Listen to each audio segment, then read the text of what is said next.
কেমন আছেন সবাই? আসসালামু আলাইকুম। অনেক দিন পরে আসলে একটা ছোট ভিডিও করছি। আম আমার আসলে এই পথ চলাটা ঢাকা থেকে আ USA আম এখানে আসলে নিজেকে একদিক থেকে খুব লাকি মনে হয় যেহেতু বাচ্চাদের সাথে আছি। আবার একদিক থেকে মনে হয় যে আমার যে জীবনযাপন বা আমার যে মানুষগুলো আছে তাদের থেকে অনেকটা দূরে আছি। এটা আসলে জীবনের প্রয়োজনেই তো জীবন এগিয়ে চলতে হয়। জীবনের প্রয়োজনেই আমরা আসলে নানা ধরনের কাজ করে থাকি। সো সেই উদ্দেশ্যেই আসলে বাংলাদেশ থেকে ইউএসএতে আসা।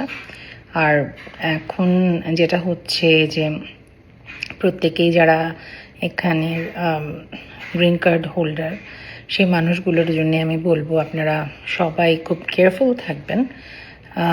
এখানে আসলে ইমিগ্রেশন এবার অনেক অনেক অনেক ঝামেলা করছে বলতে আমি মানে খারাপ অর্থে বলছি না। এই জন্যই বলছি যে আসলে টাইমটা নিয়ে তাদের এক ধরনের প্রশ্ন যে আসলে এতটা দিন। আমার আসলে অনেক বড় একটা ভুল হয়েছে, যেটা হচ্ছে যে আমার কর্মক্ষেত্রটা যেহেতু আমি দেশে বিদেশে বিভিন্ন জায়গায় আমি কাজ করতেই পারি অ্যাজ অ্যান অ্যাক্ট্রেস। সো আমার যদি এটা হতো, এরকম যদি আমি করতে পারতাম তাহলে বোধহয় ভালো হতো। আমি জানি না যে এটা আসলে আমি কেন করিনি।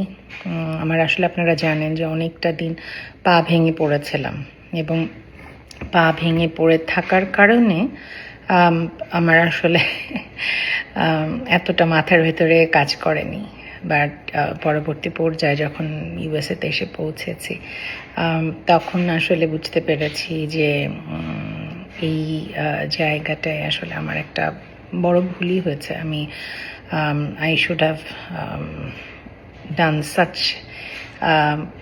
লিটল থিংস, বেশি বড় কিছু না, কিন্তু যাদের সাথে কাজ করি সেখান থেকে আসলে একটা কাজের যে যেটাকে বলে যে ওয়ার্ক অ্যাসাইনমেন্টস আর ওরকম ধরনের কোনো কিছু আমার সাথে থাকলে বোধহয় বেটার হতো।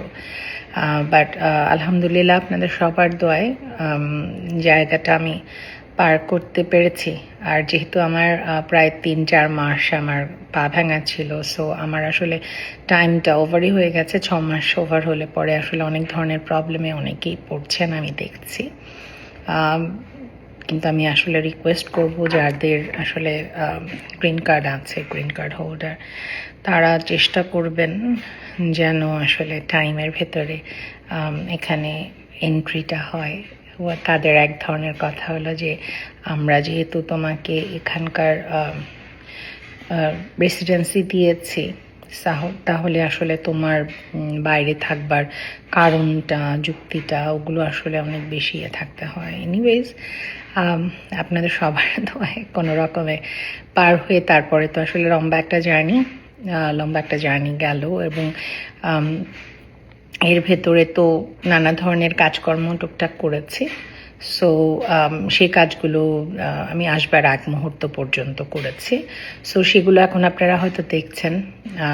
জিন 3-তে যে দুঃখী একটা মায়ের ক্যারেক্টার, বা খালিদে গেস্ট অ্যাপিয়ারেন্সের মতোই আসলে ওই যদিও মাকে বেস করে মূল গল্পটা, সে কারণেই করার অংশকে আমি অসম্ভব পছন্দ করি অ্যাজ আ ডিরেক্টর। ওর কাজ আমার ভালো লাগে। কিছু কিছু পরিচালকের সাথে কাজ করবার সৌভাগ্য আসলে অনেক আর্টিস্টদের হয় না। সো আমার ওর সাথে কাজ করবার সৌভাগ্য হয়েছে এর আগেও, বুকের মধ্যে আগুনে। আর এবার তো অনেক ছোট্ট চরিত্র, কিন্তু আসলে সবসময় ছোট চরিত্র, এটা নিয়ে আমাকে অনেকে অনেক কথা বলেছেন, কিন্তু আমি বলেছি যে আসলে চরিত্র সবসময় তো আসলে অনেক বড়।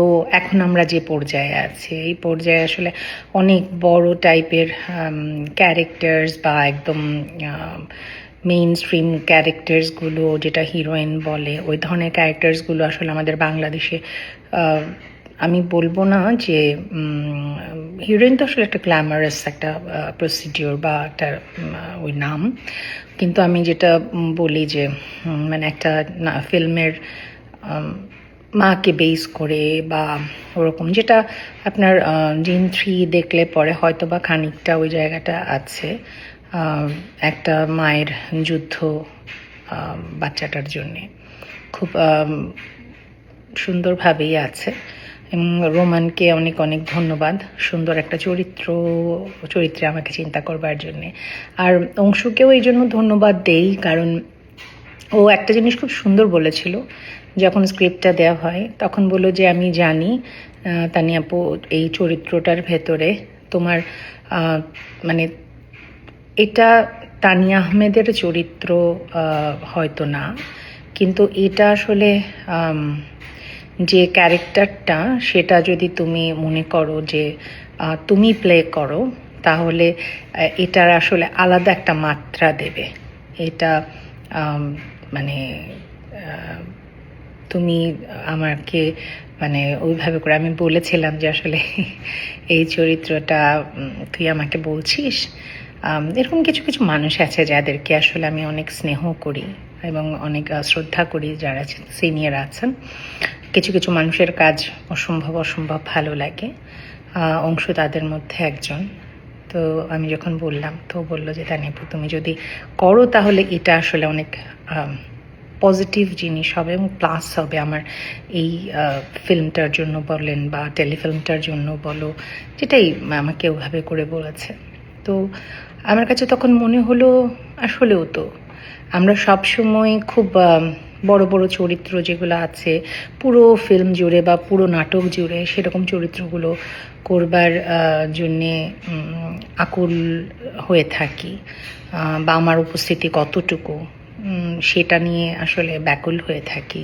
কিন্তু আসলে চরিত্রের উপস্থাপনটা ম্যাটার করে আমার কাছে মনে হয়।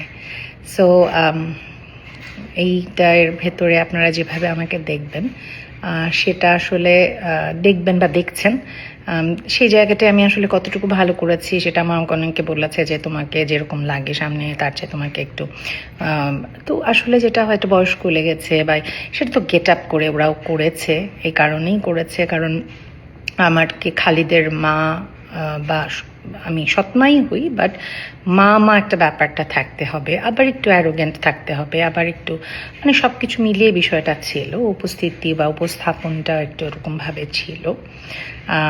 ভালো লাগলে আমার ভালো লাগবে। আর জিনের ব্যাপারে এটুকু বলতে চাই, জিন ইজ সাচ আ মুভি যেটা ও আমার সাথে, রুমান আমার সাথে অনেক দিন পর্যন্ত একদম না আপনাকে করতেই হবে আপু, আপনাকে করতেই হবে, প্রায় 8-9 মাস অ্যাটলিস্ট হবে, আর তারও উপরে হবে। সো আমার কাছে মনে হয়েছে যে মানুষটা যখন এত ভালোবাসা নিয়ে আমাকে একটা জিনিস অ্যাপ্রোচ করছে, আমি জানি না কতটুকু আমি পেরেছি, যদিও আসলে বিভিন্ন রিলসে দেখছি যে সজল খুব ভালো করেছে, প্রশ্নগুলো ওরকম আসছে যে সজলের অভিনয় কেমন লেগেছে বা ফারিয়ার অভিনয় কেমন লেগেছে, আর দর্শকরাও হয়তো সেই জায়গাগুলো বলেছে, আগে পরের জায়গাগুলো অনেকখানি এডিট করা। আমি জানি না আসলে আমার অভিনয়টা, আমার খুব জানবার ইচ্ছে ছিল যে আমার অভিনয়টুকু কেমন হলো as a mother, as an actress. যখন আমি কাজটা করেছি, সজল বা অন্যান্য যারা ছিল প্রত্যেকে আপ্লুত হয়েছে এবং প্রত্যেকেই আমাকে বলেছে যে, এবং যখন প্রথম মানে প্রিমিয়ার শোর পরে আমাকে সজল নিজে ফোন করে বলেছে যে তানিয়াপা এভরিবডি ওয়াজ ক্রাইং যখন শেষ সিনে তুমি ডায়ালগসগুলো বলো। তো এই জায়গাগুলো আসলে আমি তো এখন আর ওরকম সেলিব্রিটি নেই, মনে হয় যারা মানে কি বলবো, পত্রিকা বলেন বা অনলাইন যে পেজ বা পোর্টাল বা যারা যেভাবে আছে, তারা আসলে আমার নাম না নিলেই বাকি কিছু তো এসে যায় না কারো। ঠিক আছে, অসুবিধা নেই, হয়তো খারাপ করেছি, মেবি সেজন্য হতে পারে, কিন্তু যখন আসলে সজলের মতো অ্যাক্টর বা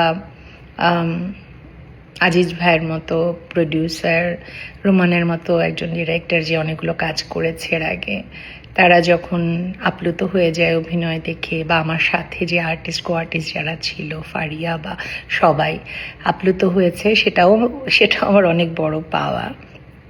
আমি মনে করি যে ওই জায়গাটাই বা কয়েকজন আসলে অ্যাচিভ করতে পারে। এবং পরবর্তী পর্যায়ে যখন সজল ফোন করে আমাকে কংগ্রাচুলেট করলো, ইভেন শুটিং শেষ হওয়ার পরেও সজলের শট চলছিল, আমরা তখন ওয়েট করছিলাম, আমি ওয়েট করছিলাম, আমি আমার বেবিটা সুমন যে ক্যারেক্টার করেছে ও। তো আমরা যখন ওয়েট করছি তখন সজল আমাকে বলল যে তানিয়াপু, মানে ইউ ডিড অসাম, এত সুন্দর। ক্যারেক্টারটা অনেক বড় না যদিও, যেহেতু এটা হিরোইন না, এটা তো মায়ের চরিত্র।